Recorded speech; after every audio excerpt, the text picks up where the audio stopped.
Bienvenue dans cette nouvelle vidéo. Aujourd'hui, nous allons nous pencher sur une autre histoire fascinante et je vous demande de vous abonner à la chaîne pour que nous puissions vous proposer plus de contenu de ce type à l'avenir. Partie 1, les veilleurs et le secret qui a changé la Terre. Avant qu'il n'y ait des royaumes ou des villes fortifiées, avant que les hommes ne maîtrisent l'écriture ou la guerre, une histoire fut murmurée parmi les peuples les plus anciens de la Terre. Un récit qui ne trouva pas sa place dans les livres sacrés canoniques, mais qui survécut à travers les siècles dans l'ombre des textes oubliés. Au cœur de cette narration se trouve un groupe céleste connu sous le nom de veilleurs. Ces êtres, mentionnés dans le mystérieux livre d'Enoch, n'appartenaient pas au monde terrestre. Ils avaient été envoyés pour observer, non pour intervenir. Leurs ordres étaient clairs: surveiller le comportement de l'humanité et maintenir l'harmonie du plan divin. Pourtant, ce qui devait n'être que surveillance se transforma en désir. Le lieu de l'événement fut une montagne reculée, appelée plus tard Hermon, non seulement pour sa géographie, mais pour la marque qui y fut scellée. C'est sur ce sommet isolé qu'environ 200 anges célestes, dirigés par Semjaza, scellèrent un serment. La décision ne fut pas prise à la légère. Ils savaient que franchir cette limite les éloignerait à jamais de leur objectif originel. Malgré cela, ils se promirent mutuellement: aucun ne ferait marche arrière. Les filles des hommes, décrites comme belles et séduisantes, furent la raison de la rébellion. Les veilleurs prirent des épouses parmi elles, et de cette union naquirent des créatures d'une autre nature, les Néphilim, géants à la force colossale et à l'esprit corrompu. Des êtres que ni le ciel ni la terre ne pouvaient contenir. Ces créatures ne firent pas que marcher parmi les humains. Elles dominèrent, s'imposèrent, instaurèrent le chaos. Leurs pères célestes, avec le temps, commencèrent à enseigner des secrets qui n'auraient jamais dû être révélés à l'humanité. Azazel, par exemple, introduisit l'usage des métaux pour fabriquer des armes et des ornements, tandis que d'autres révélèrent l'astrologie, la sorcellerie, la manipulation des racines, les enchantements et les moyens de tromper les sens. Le monde, auparavant simple, devint un lieu de corruption rapide. La violence se répandit comme une peste. Les hommes apprirent à faire la guerre, les femmes à séduire par des artifices, et la pureté originelle de la création fut déformée. Enoch, l'homme juste, fut appelé à témoigner de ce qui se passait. Il ne fut pas choisi au hasard. Il était intègre et sensible à la voix du Très-Haut. Le Créateur, par son intermédiaire, envoya des messages sévères à ceux qui avaient enfreint les lois célestes. Les veilleurs seraient jugés, et leurs enfants monstrueux, éliminés. Le destin de ces anges déchus ne fut pas une destruction immédiate. Ils furent condamnés à demeurer dans des prisons obscures, isolés du temps, en attendant le jugement final. Leurs enfants, ces colosses défiant l'ordre naturel, furent exterminés par la main même du Très-Haut, au milieu de conflits, de famines et d'un grand déluge qui allait sceller ce cycle. Mais l'écho de cette rébellion résonne encore. Les civilisations anciennes ont laissé des symboles étranges, des structures colossales et des savoirs inexplicables qui, aujourd'hui encore, déconcertent les chercheurs. Tout cela aurait-il été l'héritage des veilleurs? Ce n'est que le début. Ce qui avait commencé comme un pacte silencieux devint une rupture cosmique, et les échos de cette transgression résonnent encore dans les mystères de l'histoire humaine. Partie 2, l'homme choisi et le jugement des déchus. Après la rupture provoquée par les veilleurs, la terre n'était plus reconnaissable aux yeux des cieux. L'harmonie qui autrefois reliait le spirituel au terrestre avait été déchirée comme un voile. La planète, autrefois vibrante, criait désormais sous le poids d'une corruption effrénée. Les Néphilim, géants nés de l'union illicite entre les célestes rebelles et les femmes humaines, étaient devenus les tyrans du monde. Avec une soif insatiable, ils dévastaient les récoltes, asservissaient les peuples, tuaient sans hésitation. Lorsque la faim grandissait, ils n'hésitaient pas à dévorer leurs propres semblables. C'était une époque de désordre, de peur et d'obscurité. C'est à cette époque-là qu'Enoch, arrière-grand-père de Noé, se distingua comme une figure à part. Tandis que les foules se livraient au plaisir, à la violence et au culte perverti, lui restait fidèle, à l'écart de la corruption. Il était un homme dont l'oreille percevait les murmures de l'invisible. Et c'est précisément pour cela que les cieux l'appelèrent. Enoch ne fut pas seulement convoqué pour observer, mais pour devenir le porte-voix du Très-Haut. À lui furent confiées des visions, des paroles et des révélations qu'aucun autre homme n'avait reçues jusqu'alors. Par des rêves et des rencontres surnaturelles, Enoch fut conduit dans des lieux cachés, où le temps n'existe pas et où le jugement est éternel. Il vit les anges emprisonnés. Ces êtres qui, autrefois, brillaient de gloire étaient maintenant plongés dans de profondes ténèbres, enfermés sous des montagnes, enchaînés jusqu'au jour fixé par le Créateur. Là, ils criaient pour obtenir le pardon. Ils suppliaient Enoch d'intercéder pour eux devant le trône céleste. Ils désiraient la clémence. Ils espéraient encore. Mais la réponse qu'Enoch rapporta fut dévastatrice. Le Très-Haut ne se contentait pas de rejeter la demande. Il déclarait la fin de la lignée profanée. La terre serait purifiée, et rien ne subsisterait des monstres qu'il avait foulés de leurs pieds impurs. Le message était clair, les fils des anges n'auraient aucune place dans le plan divin. Leurs esprits, arrachés à leurs corps colossaux, ne monteraient pas au ciel et ne reposeraient pas non plus dans l'abîme. Ils erraient, assoiffés, parmi les vivants, comme des esprits impurs. C'est de là que naîtraient les entités qu'on appellerait plus tard démons invisibles, tourmentés, cherchant sans cesse des corps à posséder, et du chaos à alimenter. Tandis que les veilleurs recevaient leur sentence d'emprisonnement éternel, les humains corrompus par les enseignements interdits marchaient vers un destin similaire.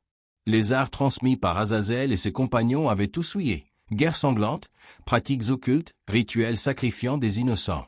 Le mal n'était plus un murmure, c'était désormais un rugissement, une bête incontrôlable. Ce fut alors qu'Enoch reçut la vision la plus impressionnante de toutes, la venue d'un grand cataclysme. Un déluge, non causé par des nuages ordinaires, mais par un ordre direct du Créateur. L'eau purifierait le sol, effacerait les traces de la rébellion, mettrait fin à l'ère des colosses et offrirait une nouvelle chance à l'humanité. Mais une exception fut faite. Un homme juste parmi les siens. Un descendant direct d'Enoch, Noé.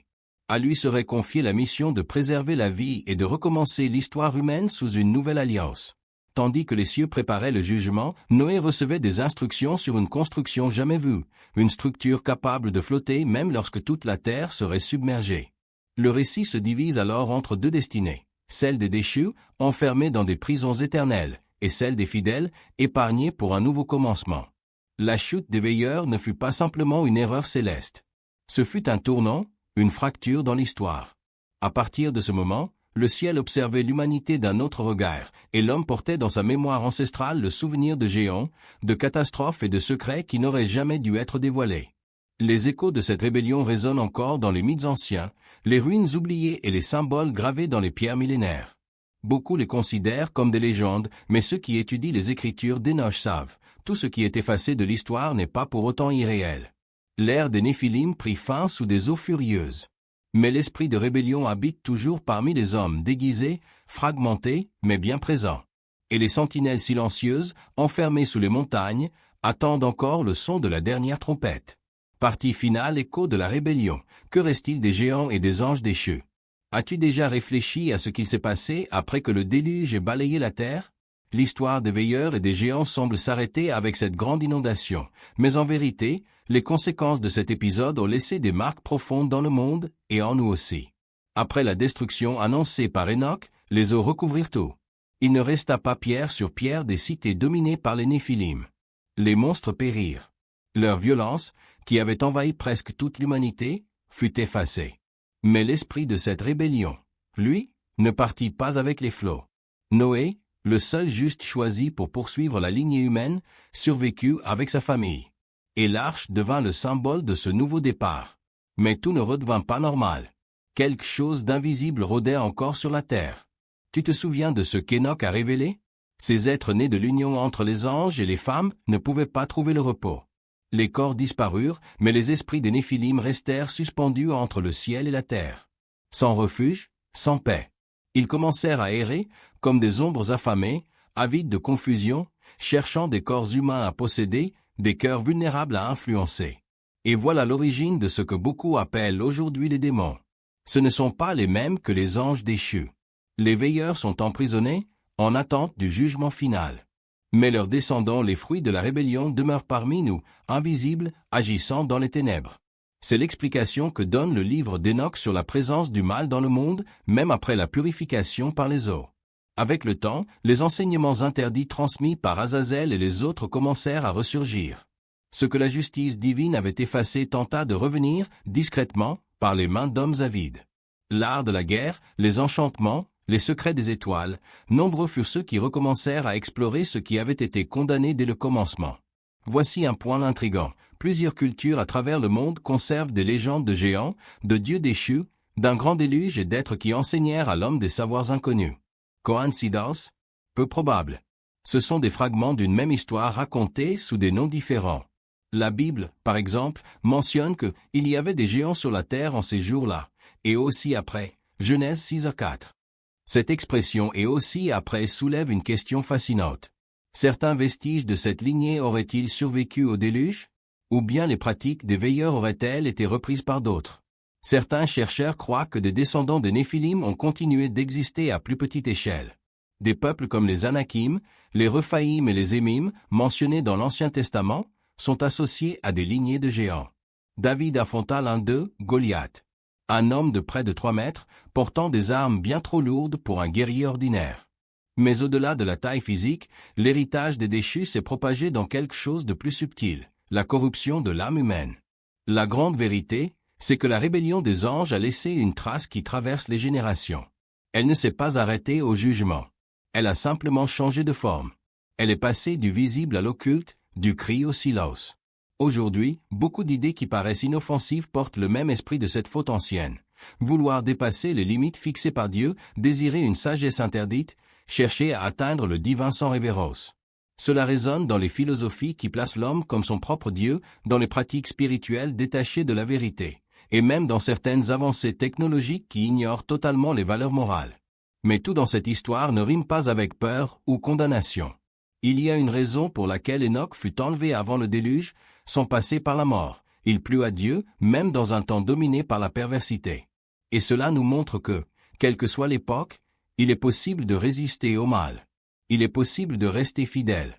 Il est possible d'entendre la voix du Très-Haut même quand le monde entier semble sourd. Le message laissé par ce récit ancien est plus actuel que jamais. Il nous appelle à la vigilance. Il nous rappelle qu'il existe des forces qui agissent dans l'invisible. Il nous avertit que toute sagesse n'est pas bonne à prendre. Et il nous invite à garder les yeux fixés sur celui qui a autorité sur toute chose, même sur les déchus. Enfin, le livre d'Enoch laisse une promesse claire. Viendra un temps où les veilleurs seront jugés de façon définitive. Un jour où le bien triomphera complètement, et où le mal, qui circule encore parmi nous, sera enfin réduit au silence.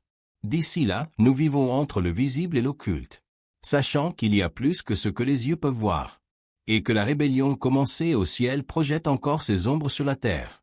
Mais nous savons aussi que, tout comme Enoch marcha avec Dieu, nous le pouvons aussi. Si vous aimez la vidéo, abonnez-vous à la chaîne, laissez votre like et partagez-la.